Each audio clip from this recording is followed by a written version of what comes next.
नमस्कार दोस्तों, स्वागत है आप सभी का हमारे YouTube चैनल जीमेथ सिद्धासिस के अंदर। हम ग्रुप थ्योरी पढ़ रहे थे। ग्रुप थ्योरी के अंदर हमारे पास आगे कुछ टॉपिक आते हैं, उसके बारे में अध्ययन करते हैं। ग्रुप थ्योरी के अंदर हमारे पास आ रहा था, ग्रुप थ्योरी चल रही थी हमारी।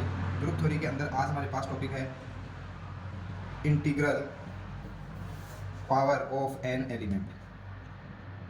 Integral power of an element कि किसी ग्रुप के अंदर किसी अवयव की पूर्णांक घात, किसी अवयव की पूर्णांक घात, ये हमारे पास आज नया टॉपिक है। अगर मान लो कि हमारे पास जी स्टार कोई ग्रुप दे रखा है, जी स्टार क्या दे रखा है, कोई ग्रुप दे रखा है, इसके अंदर कोई अवयव है जो किसके अंदर है, जी के अंदर है, तो हम इसे निम्न प्रकार से परिभाषित कर सकते हैं। जैसे मान लो कि अगर ये ए है, इसकी पावर हम 0 करते हैं तो हमारे पास क्या मिल जाती है, आइडेंटिटी मिल जाती है। इसे हम बोल देते हैं आइडेंटिटी एलिमेंट। क्या बोल देते हैं दोस्तों, आइडेंटिटी एलिमेंट। दूसरी प्रॉपर्टी ये है कि अगर हमारे पास ए की पावर अगर एन है तो हम इसे ए, अगर ये कोई ऑपरेशन है, इनको हम इस प्रकार से लिख सकते हैं। ये किस एन टाइम्स बार, कितनी बार, एन टाइम्स बार इसको लिख सकते हैं। तीसरा हमारे पास आती है कि हमारे पास अगर कोई एलिमेंट ए है, उसकी पावर 1 करते हैं तो हमारे पास क्या आएगा, ए ही आएगा।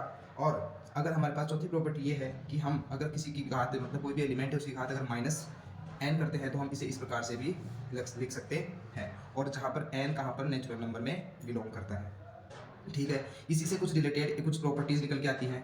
वो प्रॉपर्टीज़ ये है दोस्तों कि अगर मान लो कि कोई ए की पावर एन है, उनके ऊपर कोई ऑपरेशन है, तो हम इनको ऐसे लिख सकते हैं दोस्तों, ए एन प्लस एन, या हम ऐसे भी लिख सकते हैं ए की पावर एम स्टार ए की पावर एन।